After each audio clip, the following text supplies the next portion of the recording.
The first sound was a beep, beep, beep, beep. It was the most annoying, persistent sound I'd ever heard. My eyelids felt like they were glued shut. I tried to groan, but my throat was full of gravel and dust. When I finally forced my eyes open, the world was a watery, indistinct blur. A ceiling tile, a sterile white, a television impossibly thin mounted on the wall. A woman's face swam into view. She spoke softly, asking if I could hear her. She explained I'd been in an accident, that I had been asleep for a very long time. A long time didn't mean anything. A week, too? My first words were a painful, unused rasp. Laura, Evan? My wife, my son. My boy was 11. He had a baseball game. I was supposed to be there. The nurse's face tightened. She told me they had been notified. I tried to sit up, but nothing happened. My body was a block of concrete. I couldn't move my arms. I couldn't feel my legs. Panic, cold and sharp, began to climb my throat. I croaked, asking what day it was. Her answer didn't make sense. It was October 14th. 2025, the words hung in the air. 2025. I closed my eyes, did the math. No, it was a mistake. I went to sleep in 2013. 12 years. My mind just shattered. I'd been asleep for 12 years. Laura arrived first. She came in alone. She was older, of course. Lines around her eyes I'd never seen. But it wasn't the age. It was her composure. She was polite, measured. She looked at me with a kind of sad regret, like she was visiting a distant relative she used to know. She wasn't my Laura. My Laura was messy, loud, and full of fire. This woman was a stranger in her skin. Then I saw her hand. She wore a simple, elegant ring. A silver band. It wasn't the ring I gave her. Evan arrived later. He wasn't my 11-year-old boy. He was a 23-year-old man. Tall, broad-shouldered, with his mother's eyes and a look of profound, agonizing discomfort. He stood by the door, his hands jammed in his pockets, unable to even look at me. Laura finally spoke, and every word felt chosen, rehearsed. She told me 12 years was a long time. She said Evan had to grow up, and that we had to move forward. She didn't say I. She said we. I was too numb, too weak, too broken to even ask what that meant. The doctor came next. He was blunt. He spoke a language I didn't understand. Severe muscle atrophy, neuropathy. My muscles had wasted away. I couldn't walk, sit up, or even hold a cup. My body was a prison. He explained that my insurance from my old job covered the first 3 years, but the long-term policy had lapsed after that. It had placed an enormous financial burden on my family. He said my recovery would be a very long road, that I'd be in the long-term physical rehabilitation wing, and that therapy would start tomorrow. I just stared at him. All my broken brain could form was one single thought: I want to go home.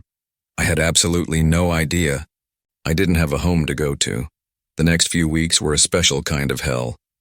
My new life was a series of humiliating lessons, learning to swallow solid food again, the puree dribbling down my chin, learning to make a fist only to watch my hand tremble with a violent, spastic energy.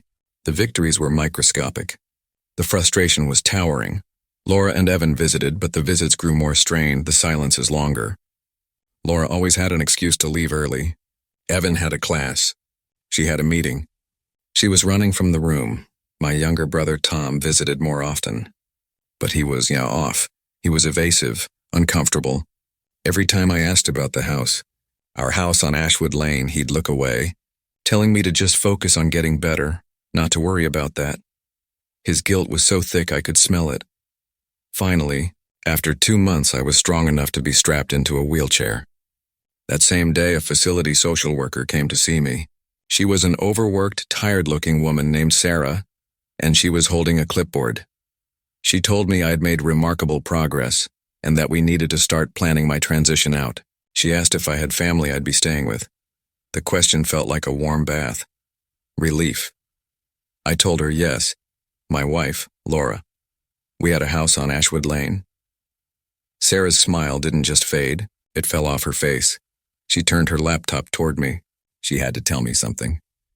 She explained that when I was admitted, Laura was my legal guardian, my power of attorney.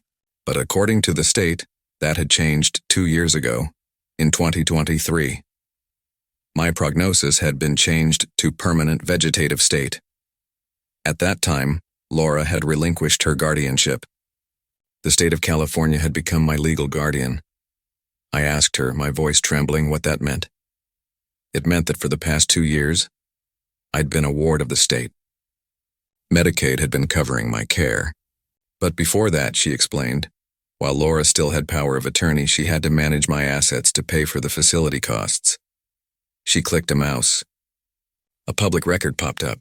"Michael," she said gently, "Laura sold your marital home. She sold it in 2017. The words didn't compute." I asked, "Laura sold? To pay for this?" "Yes," Sarah said. She had used the proceeds to fund a medical trust for my care. That trust ran out in 2023. That's when she signed me over to the state. I stared at the screen. Sold. Our house. The one we brought Evan home to, gone. But the full story, the real story, was so much worse. I waited for Tom. When he walked in, I grabbed his arm with my one good shaking hand. I screamed at him, my voice cracking, that she'd sold the house, that he knew, that he'd let her sell my house. Tom just broke. He slumped into the visitor's chair and put his head in his hands, his shoulders shaking. He sputtered apologies that they all thought I was gone, that the doctors said I was gone. The bank was going to foreclose, he said. She had bills, Evan's school. She was drowning. I gripped his arm tighter, demanding to know what else he wasn't telling me. He looked up, his face wrecked with guilt. He told me she had met someone. A few years after the accident, a guy named Greg. He paused and the final bomb dropped. They were married, he said, and they were living there in my house. My grip went slack. The blood drained from my face. It wasn't just sold. She hadn't left. She had replaced me. She sold our house, but she was still living in it. I stared at the acoustic tile ceiling, the world spinning into a pinprick of black. I wasn't just a patient. I wasn't just a miracle. I was homeless. Sarah, the social worker, must have seen the look on my face. She made a call. The next day, a woman named Rachel walked into my room. She was a pro bono legal aid lawyer. Her suit was rumpled, her eyes were tired, but she had the sharp, focused energy of a hunter. She listened to my story, my hoarse whispers, for an hour. She took notes. Then she told me she would start digging. A week later, she returned. And she was furious. She told me it was bad. What Laura did was disgusting. Rachel explained the law. As my power of attorney, Laura did have the legal right to sell our assets to pay for my care. That part was unfortunately legal. But how she did it, that was the crime. Rachel laid it all out. Laura had sold the house in 2017, but she didn't list it. There was no realtor. It was a private off-market sale to a small LLC called GNL Holdings. GNL, Greg and Laura. She sold my house to her new boyfriend's shell company. The numbers were sickening. The house in 2017 had a market value of about $340,000. She sold it to GNL Holdings for $280,000. Rachel showed me the transaction. They bought it for $280K, then immediately paid off the remaining $180,000 mortgage. That left $100,000 in equity, my equity. I asked her where it went. She put $75,000 into a medical trust for my care, just enough to look legitimate. The other $25,000, Greg's company just kept it. They called it equity or a finder's fee. Then they moved in. She had sold my house to herself, skimmed $25,000 off the top, and then used my own money to pay my bills until it ran out. And when it ran out in 2023, she washed her hands of me, signed me over to the state, and went on with her new life in my old home. I demanded she visit, alone. The woman who walked in this time wasn't the polite, nervous visitor from my first week. She was defensive, hardened. 2 years of believing I was a vegetable had given her a chilling confidence. She told me I was gone. The doctors gave me zero chance. She had a 16-year-old son to raise. A foreclosure notice on the door. Greg, she said, helped her. He saved the house. I looked her dead in the eye. I told her she didn't save the house, she stole it. That she sold our home to her boyfriend for pennies, pocketed the cash, and moved him into my bed. That it wasn't survival, it was theft. Her face turned to ice. It was legal, she hissed. She insisted she did everything by the book, that she kept me in private care for 6 more years. She shrieked that if she'd done nothing, I'd have been in a state hole by 2015. You should be thanking me. I asked her about the $25,000, the equity Greg's company pocketed. Silence. Then, the final betrayal. That was for the risk, she said, her voice cold. We took a risk buying it. We fixed it up. We earned that. She genuinely believed it. She had upgraded her life using my tragedy as a down payment, and she felt she had earned it. The betrayal was absolute. It was perfect. After she left, Evan came. I was stronger now, sitting upright in my wheelchair, my arms resting on the wheels. I asked him if he knew. If he knew she sold the house to Greg, he wouldn't meet my eyes. He mumbled that he was only 16, that he didn't understand the details. All he knew, he said, was that they were going to lose the house and Greg fixed everything. They got to stay. Greg paid for his college. He'd been good to them. He looked at me, and for the first time I saw it, doubt, the horrible, creeping realization that his entire adult life, his education, his home, had all been paid for by the theft of mine. My life became a war fought on two fronts. The first front was the rehab gym. My physical therapist, Maria, was a tiny woman with the will of a drill sergeant. She had a motto: "Your body forgot how to be a body. We are going to teach it." It was agony. I went from the chair to a walker. My first step felt like glass shards shooting up my leg, but I did it. I fought for every single inch. The second front was a sterile conference room. Rachel filed a civil complaint. We couldn't get the house back. That ship had sailed, the sale was too old. But we sued for breach of fiduciary duty. We argued that selling my primary asset to her romantic partner at a massive discount was a textbook conflict of interest. Rachel was blunt. She said we weren't getting justice, we were getting money. They owed me the $60,000 difference in value, the $25,000 they pocketed, and damages. Laura and Greg fought back, hard.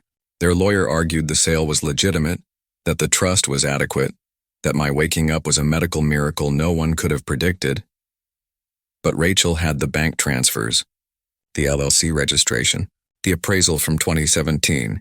She had them and they knew it. Their lawyer advised them to settle before it went to a jury and became public record. After 3 months, they caved. They agreed to a settlement, $95,000. It wasn't 12 years. It wasn't my home. It wasn't my son's childhood. But it was something. It was an admission. In exchange, I had to sign a non-disparagement agreement. Rachel explained they were just protecting their reputations, not hiding the truth. I was free to tell my story. That $95,000, combined with the Social Security disability benefits I now qualified for, was my ticket out. Sarah, the social worker, found me a small, subsidized one-bedroom apartment in a modest neighborhood. My brother Tom showed up on moving day. He had a car full of boxes from IKEA. As he tried to assemble a bookshelf, he just started sobbing. He confessed he should have fought for me, that he was a coward. He'd let her do it because it was just easier than fighting. I put my hand on his shoulder. I told him he was here now, and that's what mattered. Evan started visiting the new apartment. The lawsuit had revealed everything. Rachel had told me as a final gut punch that Greg and Laura had sold the house just last year for $425,000, a massive profit. Evan knew it all now. He was carrying a shame that wasn't his. He came over one night holding an old dusty photo album. He told me his mom was going to throw it out, but he'd saved it. We sat on my new, cheap couch. He opened it to the first page. A picture of me holding him as a baby. And for the first time since I woke up, we started to rebuild. It's been 6 months. I live alone. I use a cane now, not a walker. My apartment is small, but it's mine. The couch is from a thrift store. The bookshelf Evan built is full. I have a new life. It's not the one I lost. I wake up. I make my own coffee. I go to physical therapy twice a week. I even started volunteering back at the rehab center. I talk to the new patients, the ones waking up, the ones with that same look of primal terror in their eyes. Tom got me an old smartphone. I'm learning how to text. It's slow, but I'm learning. Today I walked to the park down the street, all by myself. I sat on a bench and the sunlight hit my hands. They're thin, scarred, and they still shake. But they are my hands. I pulled out my phone. I did something I hadn't done in months. I looked up my old address. I saw the 2024 sale price, $425,000. I did the math. The profit they made. 8 years of my life, my home converted into their equity. I felt that old, familiar, sharp sting of anger, and then I closed the app. I let it go. It was just data now. It was just a building. It was never really my home again anyway. My phone buzzed. A text message. It was from Evan. Dinner tonight? I can pick you up. Making your favorite lasagna, I smiled. He comes over every week. We're rebuilding slowly, I typed back, my thumb steady. I'll be ready. I stood up from the bench, leaning hard on my cane, and took a step toward the sidewalk. I lost 12 years. I lost my wife, my home, the life I built. But I'm still here. And for the first time since I woke up, that feels like enough.